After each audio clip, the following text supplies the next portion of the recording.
চলো আগে শোকেসটাই দেখাই, ব্যাক ক্যামেরা করেই দেখাই। এখানে এখনো অনেক শাড়ি ঢুকবে। তো এই হচ্ছে আমার শাড়ির কালেকশন। এই যে মানে সব রকমই পাবে, কি চাই সব রকম না, মানে মোটামুটি আমি যেমন টাইপের পছন্দ করি এখানে মোটামুটি তেমনই আছে। এই যে যে ফাঁকাটুকু দেখতে পাচ্ছ এটা এক্ষুনি ভরে যাবে, কারণ এই যে এখানে এখনও শাড়ি আছে।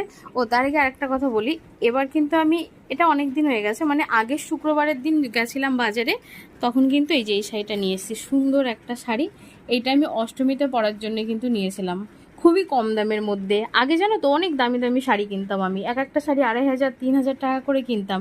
কিন্তু একটা জিনিস দেখলাম যে অত টাকা দিয়ে শাড়ি কিনে পরবো তো বড়জোর ওই একদিন, শুধু শুধু শাড়িগুলো নষ্ট হয় আর টাকাটাও ওই যে ঘরবন্দি হয়ে থাকে। যার জন্য এখন কিন্তু অত আগের মতো অত দামি শাড়ি আমি কিনি না, যেটা সত্যি কথা সত্যি কথা। তো এই যে এই শাড়িটা নিয়ে এসেছি।